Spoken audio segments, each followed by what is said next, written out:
kind of generate. Okay, so basically if you really look at standard reports, it provides you answers like what happened, when did it happen, so on and so forth. It does not provide you any competitive advantage whatsoever to your various stakeholders, but that is something which is must. Now as you grow up, okay, when you provide those kind of standard reports, you also get, you know, queries from your various stakeholders stating that, you know, I need this kind of particular information. Those are the kind of stuff which you get in form of ad hoc queries, and you provide ad hoc reports. Once they get ad hoc reports, they really want to find out what's the root cause of problem. So if my Delhi region is not doing well, I really want to find out, is there a problem with the brand? Is there a problem with my dealer network? Is there a problem with my employees, so on and so forth.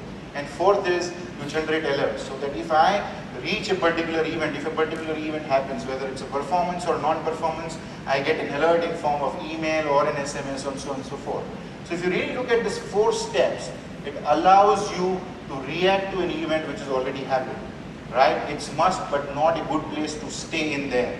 So the next 4 steps, right, are the kind of stuff which really allows you to be more predictive, provide you something which you don't know. Areas like forecasting, what if this trend continues? Everybody wants to find out if the economic situation is going to be as good or as bad as what it is today, how will it impact my bottom line, right? Second is predictive modeling, right? How do I know? Everybody, I guess, generates a report which says that, you know, 10% of my customer is going to churn from my network today, right? Now, how do you know which are those 10 customer or 10% of customers who are leaving your network and going to your competition? There is no point, the value of the information is not there when you provide that information after that particular event is happening. But when you provide this information to your CMO stating that these are the 10% of customers who are going to leave your network, so that you can effectively act. And the last piece is, as I said, optimization. What is the best which you can do, keeping in mind what's the current resources. So that's the kind of third piece. And the third piece is, as I said, when you do analytics, the third piece is reporting, which is nothing but a user interface which provides users the data in a way in which they can easily consume. This has been the old definition of BI. This definition does not exist now. Providing only reporting without data integration and analytics does not provide that kind of competitive advantage which organizations are looking at. And the fourth and the final stuff is, why are you doing all this kind of stuff? If I talk to VP production in any manufacturing organization, he doesn't care whether it's business intelligence or analytics. What he cares is the kind of challenges which he's facing. Let me give you an example of how business analytics is used in banking. If you really look at areas like, let's take customer as an area. Things like segmentation profiling, customer profitability and lifetime value, acquisition and retention, cross-sell, upsell. Those are the stuff which really requires huge amount of analytics because the sheer size of customers is huge. And as I said, these are all the challenges which are business challenges. None of them is, IT challenges. Let's look at manufacturing. And as I said, if I talk to a VP production of a manufacturing organization, right, he doesn't care whether I use business intelligence or analytics. What he says is, can you help me out in areas like warranty analysis? Can you help me predict whether I'm getting a warranty claim, whether it's a fraudulent claim or it's a genuine claim? Can you help me out in my production quality, strengthening my production quality? Can you help me out in terms of service part optimization?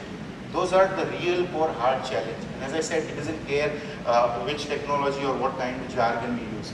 Let's take a look at communication. Again, if you really look at from the customer standpoint, acquisition, retention, cross-sell, upsell, huge kind of areas where the customer acquisition is happening by millions every month or every quarter.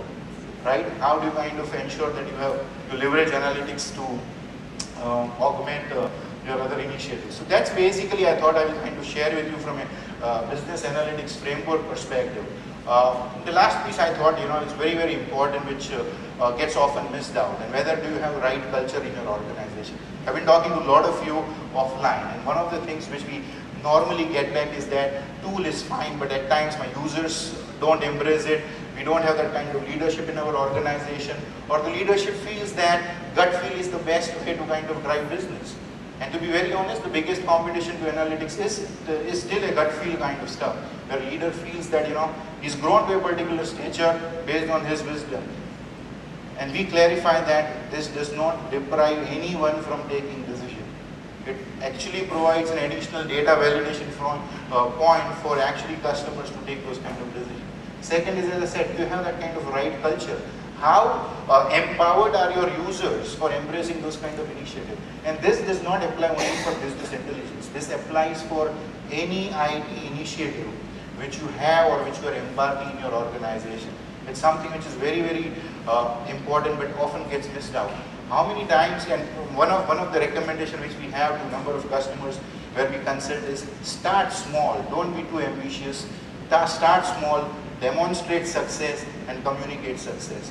More often than not, people start small, they demonstrate success, but the communication piece within the organization for getting larger buying at times gets missed out.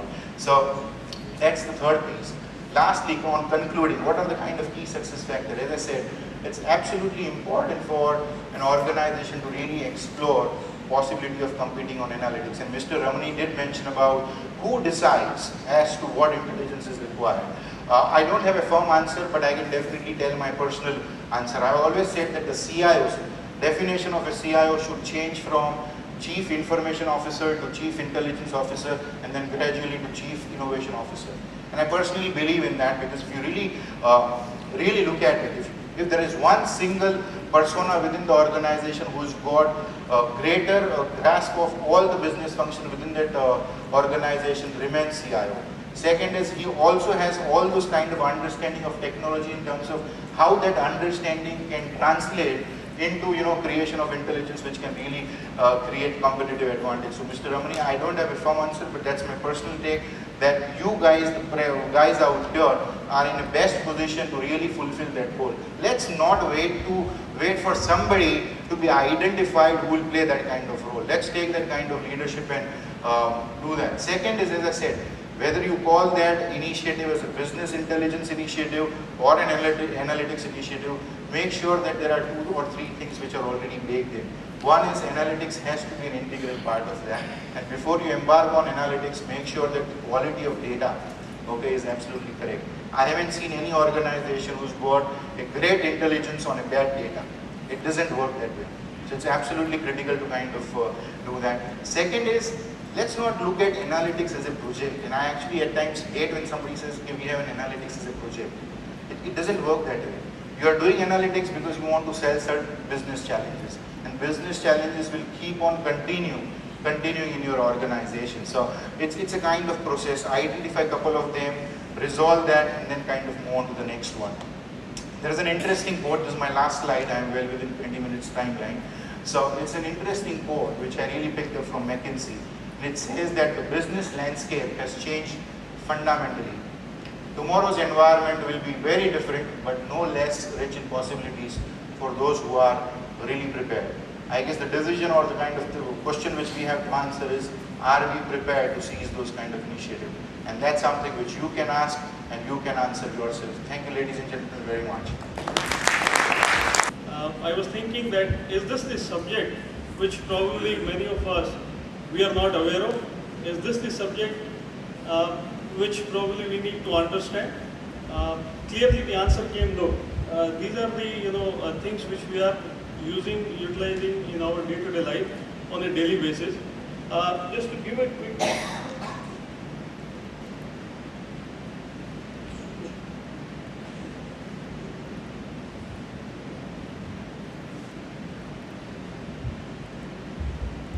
So although the meaning of business intelligence has been covered by Ashit, I would simply quote one small experience here. Those who were there with me yesterday when we came from that from the airport to hotel by the coach I was in, and the tour guide asked simply one thing, saying that she talked about a little bit about China and the China currency, and then she talked about the communication, and she said that in addition to the tour services and other services, I do sell the data card services or the local cards through which you can make calls to family back and people back, which will save you a lot of cost actually. This is nothing else but a simple business intelligence. She, on behalf of us, knowing that we are all going to come here, had